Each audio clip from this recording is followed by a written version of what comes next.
Hello, good evening, and welcome to season 3 of Leadership Matters, a bi weekly half hour series aimed at supporting leaders. And I am Dr. Kenroy Burke, your host and leadership coach and mentor. I'm so excited this evening because we are no longer just on Facebook, but we've expanded our platforms to IG. We are also on YouTube. And right now, those who are hearing us from the station of Voice of Barbados FM, we are excited now to be on VOB and sharing with you in so many different media. This is going to be one extremely exciting half hour, and we are thankful for the support of our sponsors, Crumbs Bakery. Let's pause for a pause at this time.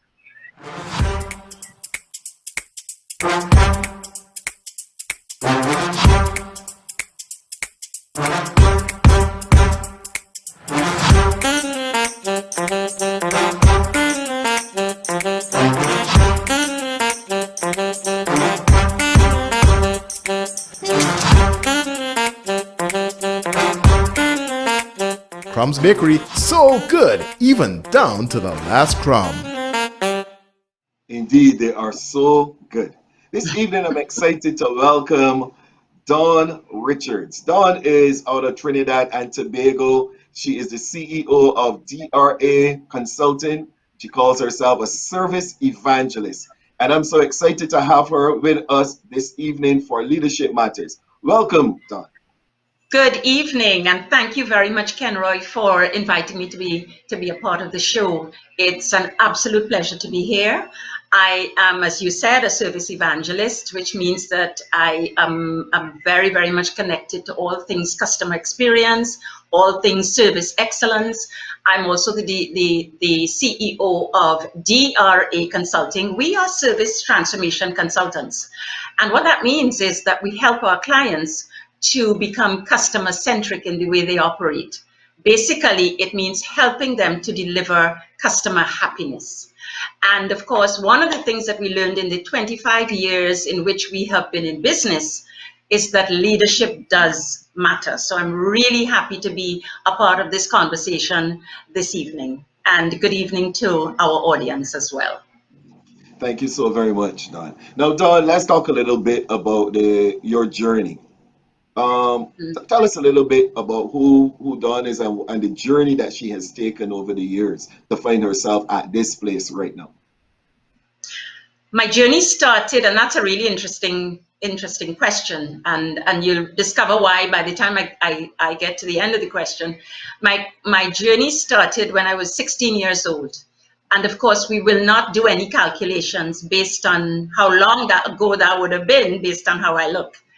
But it started 16 years ago, and I knew at that time that I would be in this space, being my own boss and being in the world of service and something to do with people and something to do with helping people.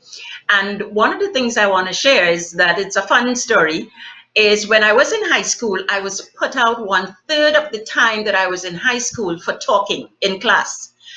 On top of which, if that wasn't bad enough, my desk was right in front of the teacher. And I mean, how much more bold can you get?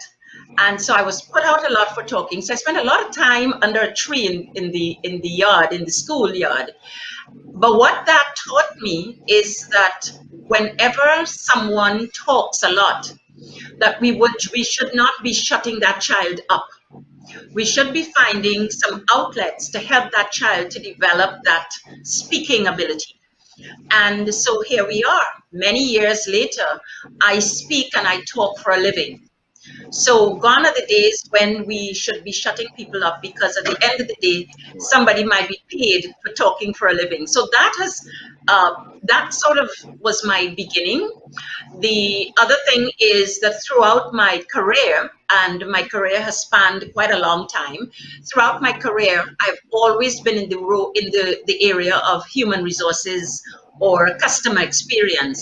So that 25 years ago, when I decided to start DRA Consulting, I was ready. And one of the things you realize about entrepreneurship is not everybody is ready for entrepreneurship, because unless you are totally committed the tough times are really going to get to you. But I was totally ready. So we went through the whole cycle. And here we are now, helping organizations to really make sure that their employee communities and as well as their customers benefit from the fact that it's a great place to work and a great place to do business. Fantastic. Now, I am extremely confident of this one thing, that leaders are learners. Leaders are Absolutely. learners. Uh, Dawn, tell us a few of the lessons that you have personally learned during this extremely tough time, this pandemic period. One of the big lessons is that leaders, well, like me, like myself, and I consider myself to be one of those, is that the biggest challenge we have to face, well, we had to face it last year, and going forward, it's going to be with us for a while, is that we need to make sure that our organizations remain relevant throughout the disruption. How can we make sure that even as the disruptions occur, last year in 2020, we had to deal with a pandemic. Who knows what's around the corner for within the next 50 or so years? But what is important and what is constant is that we need to make sure that that our organizations remain relevant. Another big learning is that leaders always need to have a beginner's mind. And the beginner's mind says that we're always curious. It means Yeah. that we always have to set aside ego. It means that we've got to give a voice to the persons who are going to be actually doing the work, and in particular, the employee community. And the other thing about our employee communities is that the employee communities today have the most amount of power that they have ever had, simply because we have these voices rising up. They have cameras and they're in charge of their Yeah. individual platforms like Facebook and Instagram. And so people have become very, very comfortable with having an independence of the organizations where they work. So that's a big thing. Another big thing that really was amplified is the fact that we have very multi-generational workforce. So that you have this huge gap between the baby boomers and the Generation Zs, and what that creates is a whole different set of points of view within the workplace. So there was a time when baby boomers, the work was their badge of honor. Yeah. Coming in early and staying late, that was where they got their glory. What we now have is a young generation where at 4 o'clock in the evening, they shut down, the laptops get closed, the offices go dark, they've got their gym bag slung over their shoulder, and they are about wellness. So there's a big kind of gap within the workforce. And of course, another big thing is that we have this confluence of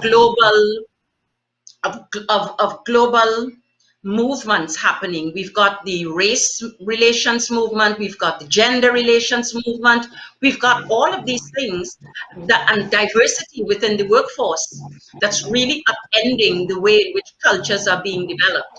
So there have been so many learnings, and there's a lot coming at leaders at this point. So, I mean, there's quite a lot to absorb, and then to convert that into how do we remain relevant in the midst of this huge mix and jambalaya. So I think those were some of the big learnings. Thank you so very much. We're going to pause again for another cause. And right after we pause, we're going to come back and we're going to talk a little bit about who drives the organization's customer experience, who drives that experience.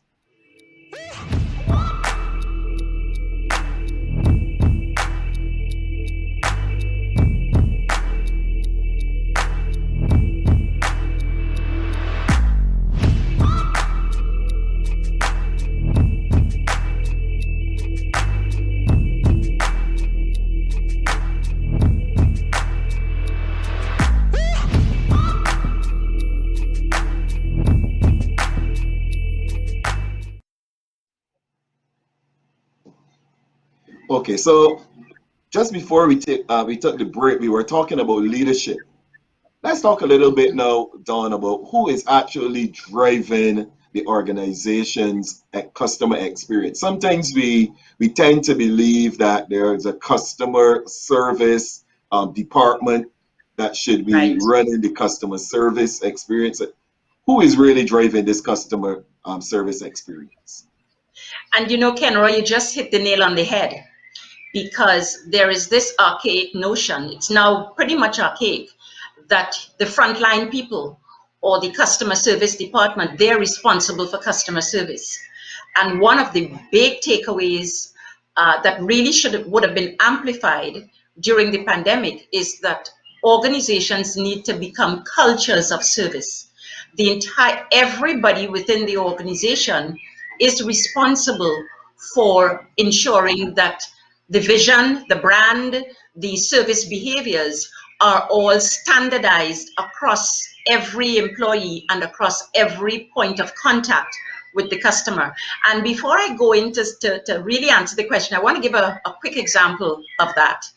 And so about 8 years ago, we were doing some work with a public utility in Trinidad. And one day, and so I knew the run of things and how it operated and where their payment centers were and so on. So one day I was leaving the building, the head office, and I was moving from the building and going toward the car park. And there was a customer who was coming from the car park to the building. And she stopped me and she said, "Excuse me, I need to go pay this bill, but I'm not sure where I need to go." So what did I do? I said, "I'd be happy to show you where you need to go." And I spun around, escorted her into the building, took her to where she needed to go, explained the process to her, and then I left. She was very appreciative, of course. But here's what happened in that moment. In that moment, I had an opportunity to craft an impression of that organization. That customer didn't need to know that I was not an employee. As a matter of fact, she may have assumed that I was an employee, given that I escorted her in. So even consultants represent organizations with which we consult. So the entire organization needs to be a culture of service. So we have several points of push toward who's driving. First of all, you have the customer who's driving on the basis of their needs and their wants and their preferences. You have the leadership team on the inside of the organization, and that comprises the CEO, everybody in the C-suite, because sometimes the members of the C-suite seem to think that they are not part of this movement. And typically what they do is they hive it off to a sponsor department like the HR department or the customer service department to drive transformation and change, not realizing that it starts at the top. And so on the inside, it's the leadership team, and that leadership team comprises the C-suite, all managers, and all supervisors. And then, of course, you have the wider employee body. So so you have service, the landing point being driven from the outside, from the customer's point of view, because customer power is at its highest. And on the inside, you have all members of the employee community coming together to become a culture of service. And so the crucial thing how do we really start this whole journey?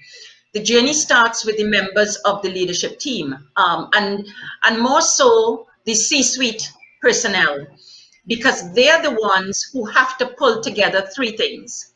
They have to pull together the voice of the employee, they've got to pull together the voice of the customer, and they've got to pull together the voice of the business. And those three are critical, because here's what's changed. One, we're operating in hyper competitive markets. Two, here's the new formula for customers. There are five new drivers of competitiveness from the point of view of the customer.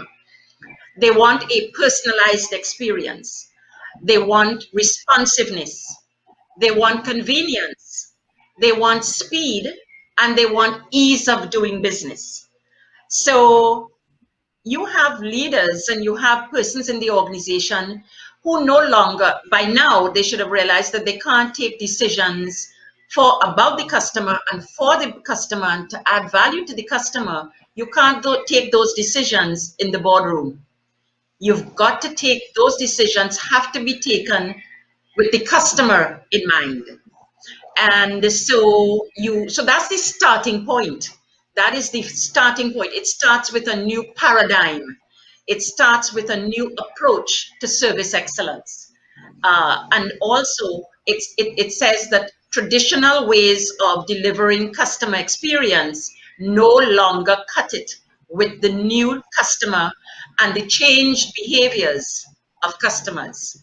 So that's the first thing. So that's a paradigm shift within the organization. Okay, thank you, Don. We're going to pause again for another cause. Certainly, Here's some of your certainly. best news since the lockdowns. 7 Crumbs Bakery locations are now open on Sundays and bank holidays from 7 in the morning. They are Eagle Hall, Wildy, Fairchild Street, Oystons, Mylords Hill, Speightstown and Fairview, while the other 10 Crumbs locations open Monday to Saturday as usual. Crumbs for a wide variety of fresh cakes, pastries and bread. Crumbs, so good, even down to the last crumb. You can get out to your Crumbs location. So Don, you were sharing with us a few of those concepts. You press ahead. I actually think I need to come and sample some of the Uh, crumbs items. They all look really delectable. it would be worth it. So, so of course, when we get down, so I just painted a picture of the overall landscape as well as the landscape on the outside of the organization being so hyper competitive, and some of the considerations on the inside of the organization. So let's talk a little bit about the nitty gritty and the actual practice of great service delivery. One of the first things that's really important is to understand what customers want. And while that may vary from sector to sector, there are some commonalities that go right across the sector. Customers want a consistent experience. They do not want to come on a Monday and get one type of experience. They come back on a Wednesday, they get a different kind of experience. They don't want that. They want the experience to be consistent. They want an experience that is standardized. So every time they come, they expect to be greeted. They expect to be able to state their business only once. So they want a standardized type of experience. They want an experience that allows them to have on-spot problem solving. We don't have the luxury anymore of saying to customers, well, give us a few days and we'll get back to you. What they want is on-spot problem solving. Solve my issue immediately. And we really do have to thank the pandemic for this kind of amplification and acceleration in a sense of urgency, and the sense of immediacy as well. Customers want ease of doing business. So, for example, one of the things that organizations should have recognized by now is that they have to become digital businesses that serve digital customers. One of the things about that has happened with customers is that their appetite for digital tools has just grown, because some of those same persons who would not have even considered online banking on their own were forced to open online accounts. And now, if you take a poll and you ask them, would you want to go back and line up? You would get a resounding absolutely not, because people have bought into that ease and that convenience. So the whole shift to digital is really huge. And one of the things about digital shift is that many organizations are now realizing what they were missing by not automating some of their processes, because it frees up a lot of labor and it frees up a lot of their people to go to do some of those jobs that have a little bit more value. So why would you just want somebody doing repetitive work when you can put a robot to do that, as in a chatbot, to do that work, and that frees up your people to do other kinds of more meaningful work. So that's one of the big things, is that we're adding a lot of digital tools to support the ease of doing business. So for example, customers who are going online to a website, let's say they log into a website, one of the first things that happens is that you get, within 2 minutes of that person being on the website, if so long, what you get is a pop-up chatbot saying, how can we help you? And investment in that kind of automation pays a whole lot of dividends, because then you can help that customer or that prospective customer to navigate to the right place where his or her needs are met, their problem might be solved simply by having this chatbot help. So digital is huge, because we now have digital customers. So here's the new formula. So let me just go back over what customers want. They want consistency. They want standardization. They want on-spot solutions. They want ease of doing business. And when you add all of that, you get a very individualized experience. And when, for example, I'm sure you're the same, when we get individualized experiences that are tailored around who we are and our own individual preferences, we build an emotional connection with that business. And let me give a quick story. There's a mall in this country where I buy my shoes. Now, I'm not one of those females who needs to have a black shoe, a brown shoe, a red shoe, and a green shoe. I wear one black shoe, and when that's all finished, I buy another black shoe. So there's this, I know I'm not typical. So there's this shoe shop. Here's what they do. They call me, the salespersons have taken the time, by my coming in, they've gotten to know me as a customer and my preferences. And what they now do is they call me whenever they get a shipment in. They know my size, they know my preference, they know the style that I want. So they call and they say, hi, Dawn, we just got a shipment in. We've put aside 2 or 3 pairs of the kind of shoes that we know you like. Drop by when you can. They also know I don't like to spend a whole lot of time running in and out of stores looking for shoes. So guess what I do? I go down when I have the time, usually on my way home, because it's on my way. I try on the shoes. If I see 2 pairs that I like, I buy them. So can you imagine? They can pre-sell an entire shipment based on the fact that they took some time to know me, based on the fact that they took time to individualize my experience and to build an emotional connection with me. But here's the thing. They charge, let's say, there's another shoe store that in the same mall that sells identical shoes. That other shoe store, let's say the cost of their shoe is 100 US. My shoe store will sell their shoes at 150 US. And I'm not going to the other shoe store simply because they're less expensive.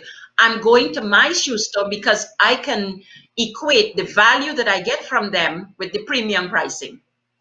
So we don't always have to compete on price.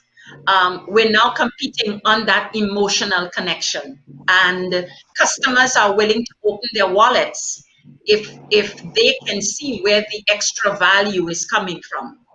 And the big thing about that is that there is positive predictability. When a customer is able to predict the experience that they're going to be getting in a positive way, and they know that it's going to be positive, they're happy to conduct business with that organization. So we're getting into some of the nitty-gritty. So that's the next cycle that organizations need to build in as they start delivering a different style of service. Thank you. Just pause a minute, Dawn, as we have another ad from our sponsors. Certainly.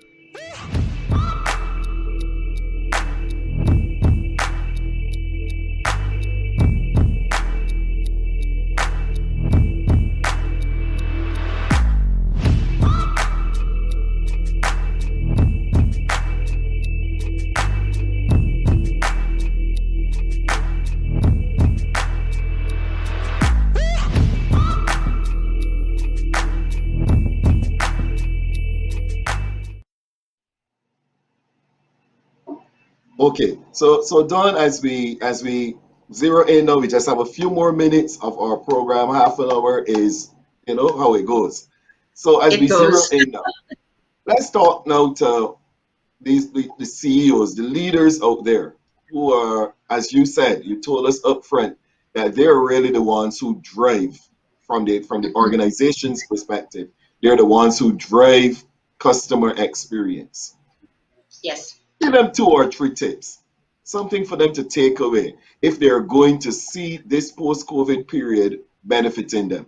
Let's talk to them directly. Give them 2 or 3 tips that they can grab hold of as they move forward post-COVID. The first thing they've got to do is to ask the question, what can we do to ensure that we are solving the problem or the needs that our customers have? That's the first question. The second question, what can we do to make sure that we deliver a phenomenal service to the persons who we serve? And you've got to ask your customers those two questions. The third thing they need to do is to start with a service vision. What kind of customer experience do we want our customers to have? That has to be clearly articulated. That has to be communicated to every employee in the organization. And the standards by which we deliver that service have to also be embedded in some kind of handbook. I can go on for a couple more, so I can Go share a on, go couple on, go more. on. One of the things that's critical is that you have to build an employee community of eager to serve and eager to solve individuals. Your employees must want to deliver that great service. Another thing that's critical is that the leadership team has to become the first adopters of everything that they want their people to deliver. So Everything it means rises and falls on leadership. exactly, exactly. So the CEO has to, if you want your front office people to greet customers, the CEOs have to come down to the front office twice, 3 times, 4 times a day, and they have to greet their people because people learn by the experiences that they have. And finally, there is a formula that I'd like to float that can help the persons in the C-suites to build out a better kind of culture of service. We need to make sure that the employee experience, the digital experience, and the user experience come together seamlessly in order to land a total customer experience. And the end game to all of this is that that organization must want to be the most admired for service excellence in their market.